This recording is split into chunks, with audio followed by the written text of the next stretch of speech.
Hi everybody, and welcome to this bonus episode, as it happens, episode 8 of 7 weeks and 7 facets of flow, your gateway to miracles.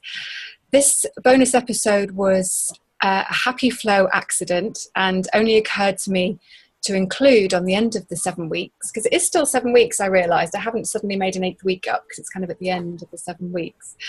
It only occurred to me as I was writing the copy for the page about the course that this is actually underpinning everything that I talk about in the rest of the course. So, because for those of you watching this in sort of real time or near to the time of recording, which is March the 21st, 2017, we have had more new flowers in between episodes this week than we have before, because of a kind of equinox push, if you like. It occurred to me that it would be really great to reach out to more people, make a fun offer, including the number 7, of course, and I'll talk about the 7s later.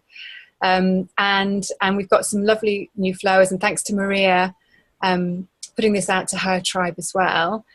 So we've got a few more new people. So just to explain what flow is, might be a good short introduction and a little bit of a catch up on where we're at, because I know a lot of people haven't had a chance to watch the first 7 episodes yet.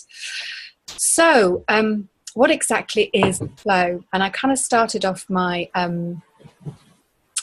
sharing this journey in November 2016, so just a few months ago, although this has been percolating for 2 years, and I've been in and out of working with clients on it, in and out of being a mum. I've got a 1-year-old and a nearly 3-year-old, but I really started kind of sharing this in November, and I did 7 days and 7 Facebook Lives in November on the 7 facets of flow, which are the unknown, being unclear, acceptance, trust, surrender, connection, and love.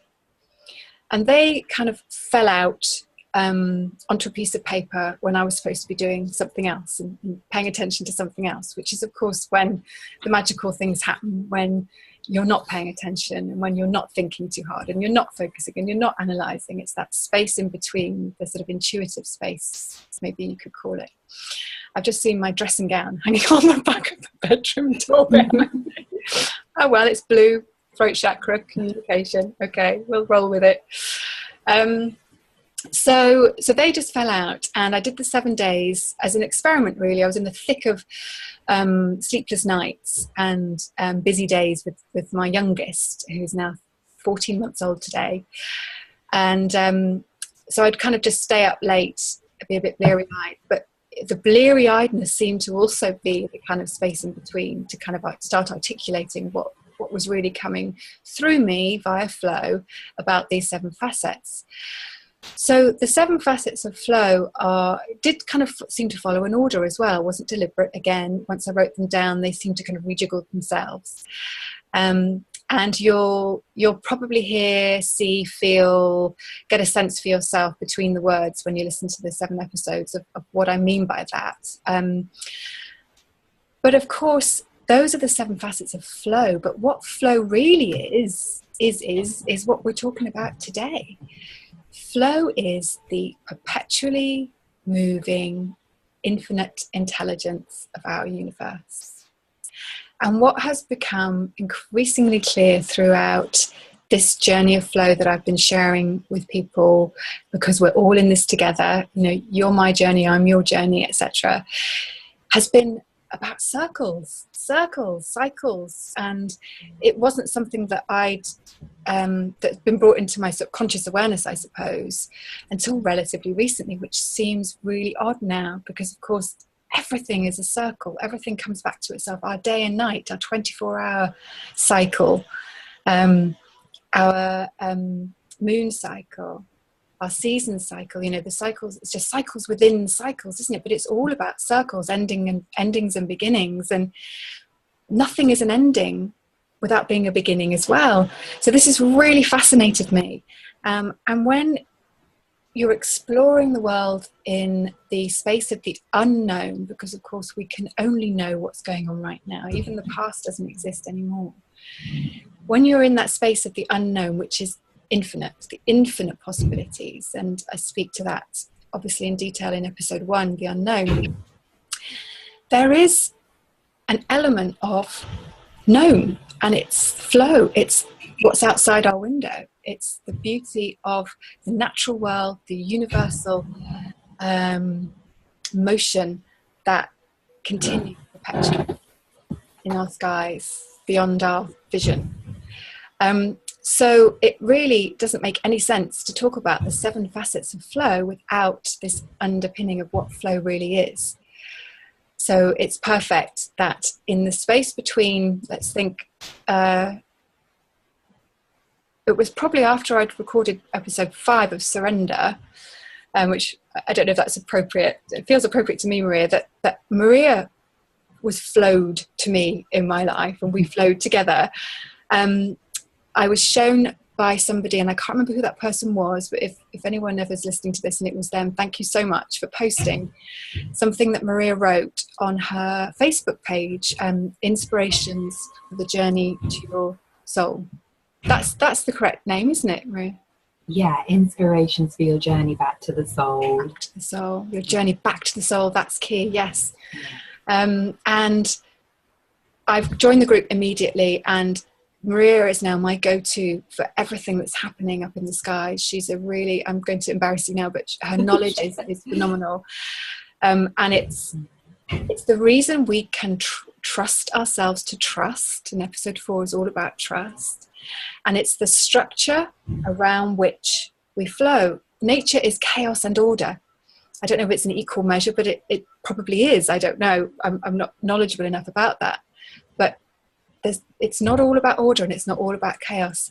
And I was told recently about the symbolism of the dollar sign, that we have the structure and then the kundalini flow around it. And sometimes when I'm in too much chaos or trying to force too much order, perhaps, so I remember that it's both. You know, the seasons are a great example of that. I always find for myself that we know which season follows which. That's the order. Yet within that, we have no idea what's going to happen. So it's still allowing that unknown space within what we know. You know, we know the sun is going to rise every morning. You know, we know that night will fall. In different parts of the world, we know how much night we're going to have and how much day. So there is a known, and I think the space of the unknown is what we allow to be within our own existence, and allowing that flow of life to move us rather than trying to move the flow of life. The magic of Maria coming in just the right time. I hadn't even started to think about what was going to happen in episode 8. That I was starting to get more curious. I had an amazing natal chart reading with Maria, which I'm not normally one for taking notes, because I like to allow things to kind of wash over me and take with me what's meant to stay with me and leave behind what's meant to leave behind. But I was furiously writing, because everything just gave me goosebumps. And to kind of have that feeling that, you know, I'm 44 now, and, you know, interestingly, I've kind of vaguely looked at my chart and didn't know what it means, never really gone any further. And this year I asked as a Christmas present from my partner, Damien, for something like that. And he got me a year calendar that tells me when my good and bad days are, that kind of thing. And that was a start, but it didn't really kind of go deep enough for me. So I was kind of letting go of the idea of knowing more, but knowing that that was what my desire was. And that's the essence of how I approach the world in flow now, is about ideas rather than set focused goals and intentions and things that have more of a closed space around which to be achieved in the feeling, because isn't it the feeling really that we're looking for? So I kind of, in the language that I use now, launched the idea of wanting to know more and seeing what happened. And so the lovely Maria popped up at the right time, and I thought, I wonder if she'd be interested to partner with me. And towards the end of this, once we've heard about what's going on right now, which I know you'll all resonate with in different ways and for different reasons, we'll talk to you a little bit about how Maria and I are excited about partnering together in the future, possibly, if Flow makes it happen. So I think rather than talking more around the background, I would like to invite Maria to talk to us. And Maria is apparently very much about flow too, so we're not under any structure about what Maria is going to talk to us about. I haven't asked her to say specific things. This is all about us being in it together. But Maria is an intuitive astrologer, and I really felt that about her. There was a connection. She's clearly working from a clear space of the heart, a balanced space, which is something that really appeals to me, and something that I have struggled with in the past, looking at what I need from the material world as opposed to being in service in a whole way. And there's a lot sort of coming up in terms of future work and future ways of doing business that you'll hear about in the Flow episodes that reflects this. And so I feel very lucky to have met Maria at this time. But over to Maria, and I'll ask you to introduce yourself properly, because I'm sure I haven't done it justice. Oh no, thank you so much for those lovely words, and that's the perfect description of what I do. Astrology is my passion. I love it. I love helping people to understand themselves through their natal chart, and how to help them understand what is going on with them currently as a reflection of what is going on in the sky. I feel like it brings so much peace and clarity to people to realise they're not alone in the shifts and the changes that they're going through, and it's in fact all part of the natural cycle.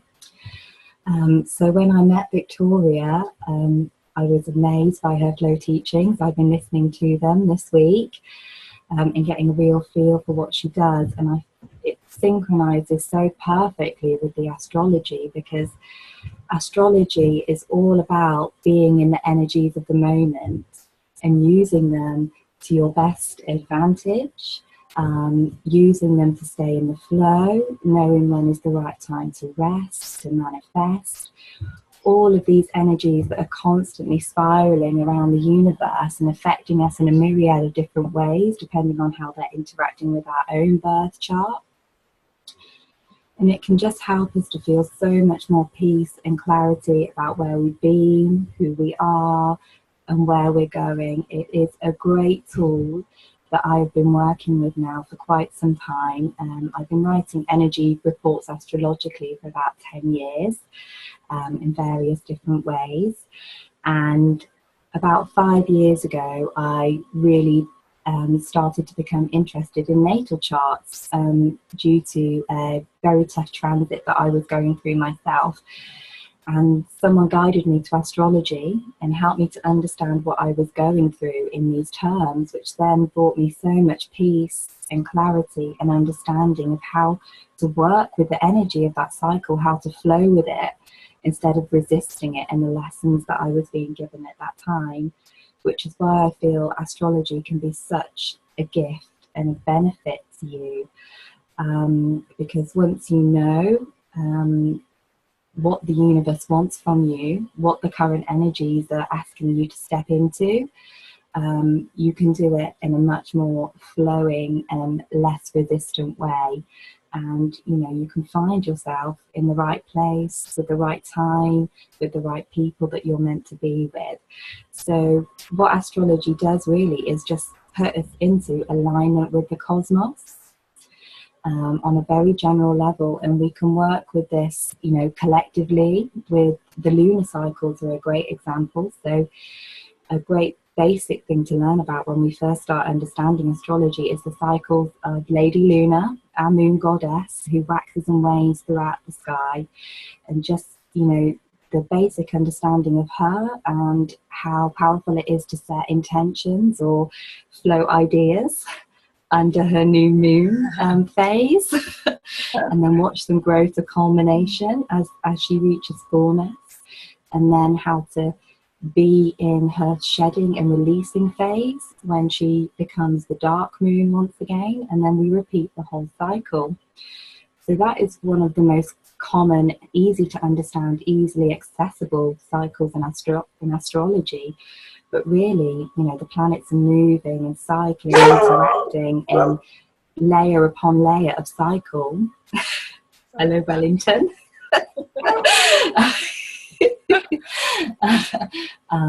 All of the time, everything is a cycle within a cycle astrologically, like it is within our life.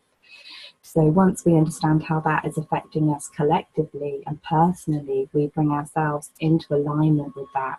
We flow with it, and we don't fight, and we don't challenge, and we make peace with what's going on in our lives and what's going on around us. So that's a short introduction to what astrology means to me and the way that I work with it. And it is, I've done readings and oracles and things for many years, but for me, astrology takes it to a really deep level. It gives you that clarity, that understanding of yourself, of where you are in your life, who you are, and who you can become. So that's why I love astrology. And if there's any questions that anyone wants to ask me about that, you're more than welcome to. So I'll just give you all now a basic overview of where we are astrologically in the current cycle, because we're at the 0 point. We're at the beginning of an astrological new year. Yesterday or today, depending on where you are in the world and which system you follow, is the spring or the vernal equinox. So the day and night is an equal balance. Equinox literally means equal night. So this, for us in the northern hemisphere, is the beginning of spring. We know from this point on that there is going to be new growth. The days are going to get lighter and brighter and warmer, and our passion, our creativity, our inspiration is all going to start to rise. As the sap rises in the trees, you know, we burst back to life as the earth does. In the southern hemisphere, you will be experiencing the autumn equinox, which is the winding down, the closing of the year. But wherever we are at that point of balance. We are at that point of newness. The sun has moved into Aries, the first sign of the zodiac, the sign of the ram, the initiator, the creator, the inspirer. So this really is the start of the new year. I mean, in our calendar, we mark the new year as the beginning of January, the 1st of January. But astrologically speaking, this new year, this new cycle doesn't start until this moment. So now is the time that we create the new. You know, Aries is powerful, it's self-confident, it wants you to step into who you're becoming. So this is the time of the year that our power wakes up and we allow ourselves to be seen. This time to initiate the new, to decide where you're going for the next 12 months and who you want to become. So it's a very, very powerful time, and a time of almost rebirth. You know, we celebrate in the Celtic tradition, we celebrate the equinox as Ostara, the Easter goddess who brings us new life and new beginnings. So this is the time for you to plant your seeds of intention and decide where you're going to flow to over the next 12 months. And this year we begin the equinox in a slightly different way. We've got a lot of planets in Aries which are pushing us forward. Aries is forward movement, it's becoming, it's inspiration, it's starting the new, it's the energy of fire within us. So we have all of this impetus towards creating the new at this time. But interestingly, as we're standing at this point of balance at the equinox, we also have one of the most significant astrological alignments of the year going on, the Venus retrograde. So as we're moving forward, we are also stepping back into the past in many ways to clear and purify and cleanse ourselves so we can step forward into the new. So I'm just going to explain a little bit about Venus retrograde to you now, because this is one of the, like I say, one of the most significant events of the year, and it's so important, and it's such a powerful energy that we can work with for cleansing and purifying and renewing. So when a planet goes retrograde in the heavens, its energy is very powerful to us. It's very close to the earth, and we feel its effects much more deeply than we would on a normal level. So Venus is the planet of love and romance and beauty. Venus is the love goddess. She is Inanna, she is Aphrodite, she is Ishtar, she is the star of heaven, and she rules over all of these beautiful things. Beauty, love, art, everything that we find beautiful and luscious and divine is ruled over by Venus. And our personal relationships, obviously, is the most important thing that she teaches us about.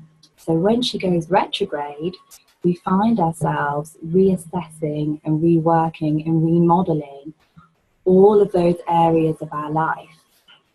She began her retrograde period on the 4th of March, so we're about 2 weeks into it now.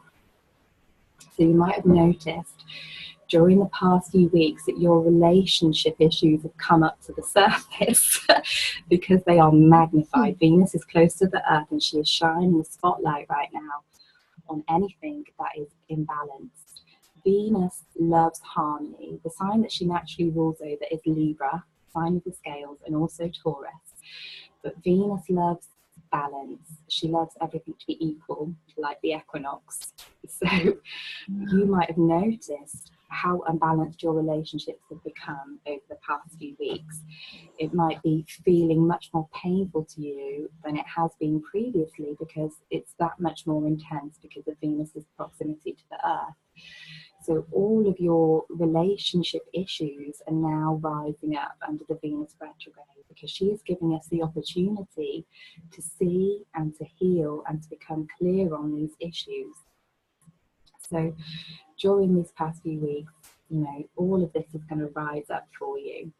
And now, as we head towards the 25th of March, Venus is actually heading towards what we call in astrology a conjunction with the Sun. So this basically means that Venus and the Sun come together in the sky. Venus is going to pass behind the Sun, and her light is going to be completely hidden from Earth. And in astrological, in intuitive and shamanic astrologically, we call this Venus descending into the underworld, and it's mirrored by the story of the goddess Inanna, who descended through the 7 gateways of the underworld. And at each gateway, she shed some of her queenly regalia. She shed some of her old identity, some of her old self, some of her ego. She walked through these gates, and she purified and she cleansed herself of the old. And the 7 gateways are quite often related to the 7 chakras as well, so we can also work with them in that way. So Venus is stepping down now at this point in her cycle. She is about 3 gateways away from the underworld. So we are in a very dark part of the Venus cycle. This is often known as dark Venus or dark moon phase of her cycle. So she is in the darkness, and she is facing all of her fears and all of her shadows right now, connected with Venusian issues. So all of our relationship stuff is coming up to the surface to be looked at, to be cleansed, to be reworked and rebalanced. All of our issues connected with self-worth, not feeling good enough. Venus is also self-love. So all of those issues that we have with not allowing ourselves to be who we are, because Venus is in Aries, the sign of self. All of our issues about how are we valuing ourselves, are we valuing the time and the energy and the essence of ourselves and the life force we give out? Are we allowing ourselves to receive in equal measures to what we are giving? All of this is coming up to be reworked. Everything that we value, Venus rules over values, and she's also going retrograde at the same time as Jupiter is retrograde in Libra. So these are 2 very light planets that rule over blessings and gifts. So with them both turning inwards into the darkness, we might find that the things we used to value, the things that used to bring us joy and bring us happiness and bring us healing, don't anymore. We need to rework our system, or we might find that we are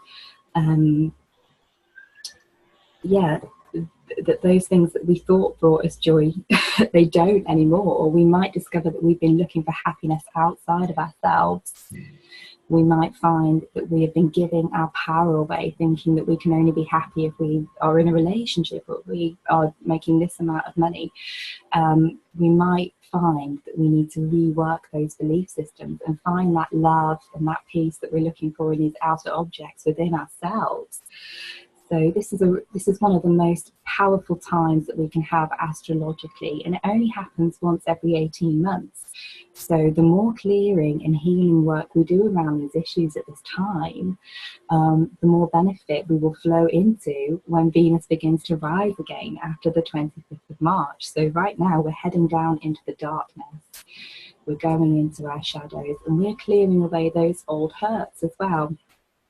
The last time that Venus was in Aries was 8 years ago in 2009. So we can find ourselves having to rework and reevaluate and do some more healing from any issues or relationships we had at that time. And also her last point was in Leo in 2015 at the end of the summer there. So issues from those times can come up to be cleared and healed and released as well. As Venus heads towards the sun over the next few days, it's going to be Saturday, March 25th, that she will be reborn. She will make her exact conjunction with the sun. It's your birthday, isn't it, Maria? It is. So, so this is how we can work with astrology, because it's such a powerful time for me to be releasing, because that's going to be my solar return. Venus is going to be conjunct my natal sun at 4 degrees Aries. So, when you know about astrology and you know these things are happening, I know how that I can work with this energy, and I can use it to clear away the dead wood from my life, so I can have this amazing rebirth afterwards. So yeah, thank you for mentioning that, because that's a really great example of how you can personally work with your chart. As she's going down into the underworld, the next few days could feel very emotional and very intense, as all of these past memories, come up for you. Times when you might not have been treated fairly, times when you've had your heart broken, times when you felt unappreciated, unvalued. All of this kind of purging and cleansing going on for these next few days. And when Venus reaches the sun, she is totally absorbed and purified in his light on the 25th of March. So she drops her defenses, she becomes vulnerable, she stands in front of the sun exposed, and she clears away any fears that she might have had about being intimate with others, about being connected with others, about being intimate with herself. This is about her, reclaiming and owning her power. So after this journey of darkness that we've done, we now are reborn, and Venus is reborn, and she begins to ascend back up into the light. This is the start of a whole new cycle for her, and a whole new 8-year cycle as well. So we're going through a massive shift in our perspective on relationships. So all of the clearing work you've done now, you can now begin to see the results. Perhaps your perspective on relationships has shifted. You've cleared away some old blockages and barriers around your heart that's now going to allow you to flow more love, more inspiration, into your life. And it doesn't just have to be relationships. It can be all of the things that you love. If you love your work, if you love to write or create, you might feel like a rebirth in that area of your life. So now Venus is rising, and as she rises, she gains momentum and she gains power over the next 8 days, and then she's at her highest point in the sky. So this is a really powerful time for us to kind of step into our power, step into what we want, step into who we are becoming. Because at this point as well, we're also going to have a new moon conjunct Venus. So right now, although it's equinox, this is more of a time of creating desires and creating visions about what you want, because although the sun is in Aries, the moon is waning, the moon is becoming dark.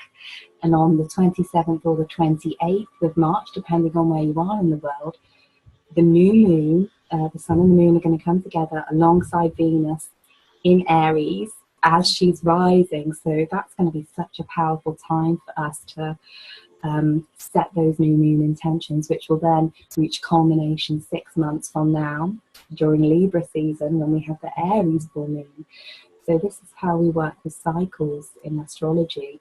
And I find the best way to set my new moon intentions is just to write them out and let them go. I don't even look at them again. I might look at them, you know, 6 months down the line when the full moon comes and think, oh, well, this happened, you know. Right. But yeah, it's a powerful time for relationships and setting intentions, and just rebirthing ourselves. You know, often the rebirth comes at equinox, but this year we have an extra prolonged period of cleansing. Yeah. But we can then step into our power and step into ourselves. Venus in Aries is amazing. She's the archetype of the warrior goddess. So she is Durga, she is Kali. I often kind of see images of Boadicea or another Celtic queen kind of riding along on her horse, and I think of Venus in Aries. So it's that reclamation of power. You know, we're stepping into our sovereignty. We've cleared the old. We know what we want. We know what we're worth, and we can go out into the world and create it. So that's the main, most powerful energy we're going to be working with for the next few weeks. And even after she's conjunct the sun, Venus is still going to be retrograde, and she's going to go back into Pisces. She's going to leave Aries. She's going to go back into Pisces, where she was at the beginning of January, when we have that kind of huge emotional deluge of Piscean watery emotional energies. She's going to go back there, and Venus in Pisces is exhalated. It's the sign she feels most comfortable in. So we have the love goddess in the sign of unconditional compassion and love, the energy of the Christ consciousness. So during the first 2 weeks of April, she's going to be back in Pisces. She's going to be allowing us to kind of bring that energy of unconditional love, forgiveness, compassion and acceptance into the wounds that have been uncovered during her season. Actually, something I didn't mention was during Venus retrograde, if you're in a relationship that is unbalanced or that hasn't been working, this is the time when it can break down and you might realize that you have to let go. People who are already in committed relationships might find that they're working through some issues, but ultimately the challenges they go through will deepen their bond. But if it's time to let go, this will be the time to do it, because Venus is wiping the slate clean so the new can be born as she begins her new cycle. So we've got that going on, and she'll finish her journey in Pisces. On the 15th of April, she's going to station direct. She's going to resume forward movement, sat right next to Chiron, the wounded healer, who helps us to heal those sore spots within our psyche. So it's another great opportunity for bringing the healing light of Venus and Chiron into those dark places. And then after the 15th of April, she's going to move forward again. She's going to go back over those same degrees, and we will begin to integrate all of the lessons, and our life will begin to change. You know, maybe we'll meet somebody new, some new opportunities can come to us, or we're just feeling a sense of clarity and self-worth and empowerment. But I highly recommend, especially if you're an Aries or one of the other cardinal signs, Capricorn, Libra or Cancer, really having a look at where this is working in your birth chart, because depending on which house and which section of your chart it's working over is where you can learn the deepest lessons and have the most profound experiences at this time. So that's just one layer of what's going on astrologically at the moment. One layer with many layers. Yeah. And I hope that serves you. That's amazing. Yes. I think it just shows to me again, Maria, and I'm sure everyone listening to this will agree, that, you know, we could really do with this assistance. You know, it's I was going to say it's complicated. I guess it's just about weaving it together and understanding that it is cycles within cycles, you know, and having someone who, like you, to just reveal this to us, you know, and then we can sort of go in sort of our everyday life and move around in our own cycle. You know, I can see it as very healing in itself. You know, you talk about clearing and healing, and it's almost like there can be an essence of that kind of automatic clearing and healing and automatic adjustment when you kind of allow your mind and your thinking to sync with the planets, you know, to sync with the universe. And I have this kind of, you know, catchphrase, because I love playing with words, you know, sync with nature, SYNC, sync into flow, and you sync with nature, so SINK into flow, and you SYNC with nature, because that's what we are. And having this understanding that underpins everything, to see that there is a design, as a universal design, and you know, and we fill in the blank bits in between, you know, so we're not alone, you know, flow is supporting us and holding us up. We see it, you know, these amazing energy celestial bodies, you know, like Venus, you know, like the moon. And to have that moon every month, you know, that cycle, for me personally, and I expect that this is quite a personal thing, isn't it, and which planets you feel attuned to, and maybe the more you learn, you kind of gravitate towards different ones. But for me, having that moon and that 28-day cycle feels much closer. And I think because we know that the moon exerts a force on our tides, you know, we have that evidence, you know, we see it, you know, the effect of the moon on water. So with us being apparently between 50 and 75% water, depending on what age we are, you know, of course the moon has a energetic effect on us. You know, there's that sort of bit of science, you know, it kind of helps us again to look at the structure and to flow around it. But then having this extended information from someone with the experience and knowledge and intuition, like, you know, like Maria does, it's like that missing link. You know, I talk about, you know, we create our reality via our thinking, you know, and it only ever works inside out, you know, every single one of us. And we have this universal flow, this universe that's moving for us. They're working, you know, in conjunction, but we always see it, whatever's going on out there, via our own thinking. And I think, you know, that it's not about us not having a part to play as individual, separate physical beings, but we are part of this connected whole, and it's just seeing that fabric and allowing it to be, and allowing ourselves to be with it, I guess. You know, it's just so powerful. So I that's, you know, that's, you've just told me more than you'd even told me before, Maria. There's always something new here, and it might not be that you're saying anything different, I'm not sure, but you know, you always hear something new. And I guess this might be a good time, because we've got a few minutes left, to talk about how we, Maria and I, are hoping to work going forward. So if I may, I'm just going to give a little bit of a background on some of the things that have been going on within Flowbiz. Let's call it Flowbiz, because although I'm trying to find a different word for business at the moment, because it doesn't feel right to separate anything anymore, because it's all one. And I suppose in the episode 5 on surrender and episode 6 on connection, you'll hear more about that. But, you know, we still need to have points of reference, and, you know, I play with language. But so in the world of Flowbiz, if you like, which is relatively new in terms of going outside into the world, but it's been 2 years in the making for me.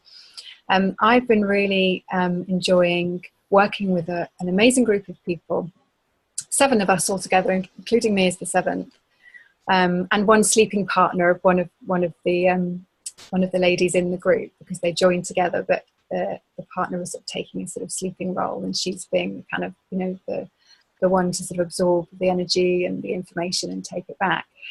But in that group, and which is called Flow World, it's what might be conventionally called a program, I guess. And again, that word doesn't fit. Maria and I were talking about this earlier. You know, it's a container, it's a space for us to, it's a journey, I guess. 77 days. And Flow World started in January. And I had this idea that I launched back in November, after I'd done my webinar about what exactly is flow, about inviting people to join me in Flow World, to really, what I call, flex their trust muscles, to flex our trust muscles together, with this underpinning that Maria has just, you know, you've given us the tip of the iceberg, really, I think, haven't you? But it's a juicy one. But, you know, with that understanding underpinning it, and on top of that, the 7 facets of flow, or not on top of it, but around it, whatever analogy, maybe it's a circle around it. Having those as sort of hooks in which to allow ourselves to trust in flow, to trust in ourselves, and to move through life in a way that's effortless rather than effortful. Flow rather than control. So Flow World was born, if you like, and it was filled up with the right people at the right time. The date I thought it was going to start shifted a little bit. We filled up by the full moon on January the 12th. And in fact, we launched on my birthday, January the 14th. So it's nice to mention both Maria's and my birthday here. And I wonder what you're thinking about your birthdays now, if you're listening to this, what it does mean something. Your cells were created on a day and aligned together on a day when the planets were in a certain position, and the energy is all of one source and has an electromagnetism to it. That is measurable by science now, even those of us who are still clued into wanting to know, because that's what science means, knowing in Latin. So we entered into Flow World together.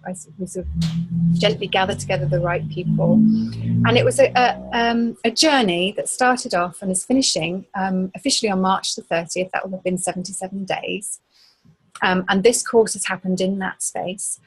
I didn't know that this 8th episode was going to fall on spring equinox, which would be a balance and a new beginning, and that Maria was going to be here. I didn't know this. I didn't know that Maria was going to be an integral part in the next Flow World. But I think the way that I'm living life and working in the business, Flow Biz, is really important to reflect back to you, to show that there doesn't need to be an element of control. We can have the ideas, set the intentions. The language is a personal thing, and let it go and see what evolves, and trust that what comes back, because life is circular, we put it out and it comes back to us, is for us, and move with it instead of going, no, that's not what I wanted, something's wrong, block, we're not syncing in with the natural flow. So flexing our trust muscle that what's for us and is happening with us is okay and is part of the cycle of life, and that it's not our job to control this. So we entered into this container in January, and loosely speaking, it was, not loosely speaking, we've ended up sticking to this actually, although all structure has a flow around it. So I was always open to it changing, but we've had a group session every week, which I've led, and each participant has had 3 flow coaching and 3 flow healing sessions. And we've had amazing connections. The people in the group were the right people, the right time. It's not about me and them. We've all been in this together, all part of flow. And so when Maria came up at the right time for this episode, to tell us, exactly what we need to know right now. I don't know about you, but Venus feels significant for me in my relationships. And I love what you said about love as well, Maria, because the self-love piece and the oneness of love, which I spoke about in my last episode, which again is a nice flow incident, that love episode just before this episode. There's no accident. This word flow incidents are used for a reason, and the more that we allow those flow incidences to pop up, and the more we notice them, and it is about that awareness. So being in the moment is key. That's why people talk about it so much. The more other lovely flow incidences pop up, and our life flows more easily, and it feels easier. Whatever's going on in our outside life, it feels easier on the inside. So launching the next Flow World at this time has just happened, flow incidentally, with Maria here. And I just wanted to mention it now to reflect back to you, something simple, but something that might mean something to you, with how things have evolved here for us. And invite you, if you're interested, to join the next entry of Flow World, if you like, to join us. So far, it's going to look like this, and it might change, but it's just going to simply be the same, 77 days. We're likely to start on the 12th of April, which I think is the full moon, if I'm correct. But it might, be a little bit earlier, a little bit after that. We'll see, who wants to come and join us. And it might not be 7 people. That was my original idea. It ended up being 7 of us this time, which felt magical to all of us. And this number 7, let's speak about it now, because some people joined this week having only ever heard about this course for the first time, and it happened to be 77p for a reason. Why not give it away free? Why 77p? Well, 7 is I guess what I've termed manifestation number. It's a creational number of the universe, and reading around some far cleverer people than I, mathematicians who understand the maths of the universe and the sacred geometry that's all around us in nature, have laid out that, you know, 7, nothing can exist in the physical world without 7 elements, 7 facets, I guess. But I hadn't seen that when I first conceived of 7 facets of flow. So there's top, bottom, left, right, front and back, and middle. So we think of a cube, that's the obvious thing, and I guess potentially everything's made up of those kind of shapes. But however thin, fat, tall, short anything is, it's got those seven facets. So that's creation in flow. So I have been exploring, experimenting with what happens when number 7s are involved. You know, let's 7 chakras. We've got 7 wonders of the world, 7 notes in an octave. You know, although octave means 8, it's the same note at the top and bottom, and that's the vibration. That's the sound. We've got light in the energy centers. Sound and light are the key evidences for us of vibration. You know, a movement, I guess. But so it's exciting to be able to really feel that we're in conscious connection with universal flow, with the maths of the universe. And I talk about conscious connection in episode 6, connection, because we're all connected. There's no two ways about it. It's all part of one energy. But when we bring that into our awareness, what magic and miracles can we see? They might be there all along, but we're not seeing them. Are they really magic and miracles for us? So that's what we explore in Flow World together, and in one-to-one sessions. And I'm really excited because Maria has agreed to be part of the next Flow World. And it's going to be, we're going to have, every single person in Flow World will have a natal chart reading, of course, a birth chart reading with Maria. Do you want to just say something briefly, Maria, about, I know it's only a small thing, but for me it felt really huge, about what you said about how you work. Yeah, we were having a chat this morning, weren't we, kind of having a rough idea of what might evolve as we talk today. Yeah. But yeah, for me, when I do a natal chart reading, I only do one a day because I want to be completely focused on that person's energy and what I can offer to that person through the reading, and just to be completely focused on them for their understanding of their self, their understanding of where they are at this time. You know, I take it as a real honour to look at somebody's birth chart, because as you mentioned earlier, you know, it's so profound, it's so personal to you. It's that exact moment, you know, that exact time that you incarnated into this earth with your soul blueprint or your mandala, which are other words for the birth chart. You know, sometimes I like to call it a soul mandala because it literally is a map, a pathway of destiny, you know, where you can work with the blessings and the lessons and the energies of your chart to move and flow to your highest potential, and to accept and understand yourself even more deeply, which I think has been the, you know, the biggest gift that astrology has given to me, is that understanding of who I am and how I can work with that in the world. So yeah, I regard it as a complete honour to be able to almost decode or demystify that for somebody and share it with them. And you know, my intention always is that it serves that soul's evolutionary purpose in the most beneficial way possible at that time. Wow. So yeah. And that, you know, that really struck me when Maria told me that's how she works, because that's, for me, that's loving and connected, and, you know, really dedicating yourself to that one person. It's reflecting what I feel I would like to move towards in you know, how we serve, which is it being about that connection and about the highest good, rather than getting lost in the clamour that we hear and see around about getting as many clients as possible and putting in as much money as possible. You know, we're moving away from the truth of the universe, I truly believe. And you know, hopefully you'll hear that message reflected through the 7 episodes. So that really is very close to my heart, and I'm so glad that I found Maria, and we can reflect this back to each other. So a birth chart reading for everybody who is part of the group at the beginning, sort of launch, your platform, I guess. And then because the program is 77 days, it's roughly 3 months, it's 11 weeks, I guess. But Maria will also have a one-to-one session with each person once a month. And although she's pointed out to me that, there are some of the cycles and the planetary activity that's of a longer lead time, if you like, that the moon, of course, is in a monthly cycle. So there's always going to be something that that is going to be relevant to you, or that you can bring up, and perhaps Maria can help you with on a monthly basis.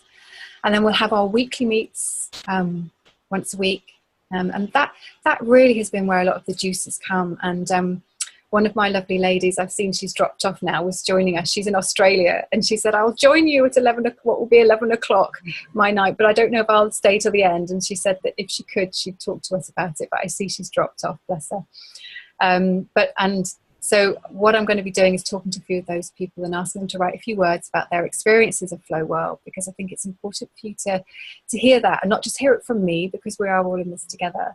But those group sessions have been incredibly creational, and the group that we set up to, using Facebook as a forum where I can be interacting with you all on a almost a daily basis, of bringing up nuggets of wisdom, allowing people to check in when they're feeling off and wondering what's going on, and just for us to recalibrate each other has been really invaluable. And then the one-to-one coaching is, flow coaching isn't like normal coaching. It's a conversation. It's an energy connection. I move into conscious connection, and we have a flowing conversation. And I have a couple of people who would like to talk about that at some point in words, I understand, to be able to just put to you what that feels like, because it is a little bit intangible maybe, and it's unique for each person. And flow healing is a combination of all the years of sort of different healing that I've done, but ultimately it's love and it's connection. And if you're interested at all in knowing more about any of this, just let me know. I'll send an email out to everybody. But this is really, it's just to put the call out for the next people who want to join Maria and I in Flow World for 77 days, starting in April at some point. Perfect beginning with this, the equinox, whether you're in Australia or not, we're still kind of got to that balance, and we're starting a new cycle again. And what I'm going to do is just email some more information out to you guys, just to see if you're interested. If anyone's got, we're perfectly on the hour actually, but if anyone has got any questions that they want to pop in the chat box now, do, or email them to me if they pop up for you afterwards, and we can answer those, Maria and I, if that's okay with you, Maria. Yeah, of course. Cool. Okay, so many blessings to everybody on in this equinox period, and new beginnings, and many blessings too with anything challenging that's coming up for you. As you've heard from Maria, there is joy in the exposure, if you like. It's words, I know, not very good, doesn't have good connotations, but it feels like it is about coming up and being. And sure, this is true for men as much as women, about the feminine energy. We're all a balance of feminine and masculine energy. And what we're going through this journey with Venus to do is to sort of come out and having shed some more of the layers that we shed throughout our lives, to get back to our soul. Inspirations for your journey back to the soul. And please look Maria up on that group. I know she'd love for you to join her. Her wisdom has been spot on and has guided me very recently. So, okay, cool. All right. Well, goodbye, everybody. Thank you for joining us. If you're listening to the recording as well, thank you for listening. Bye-bye.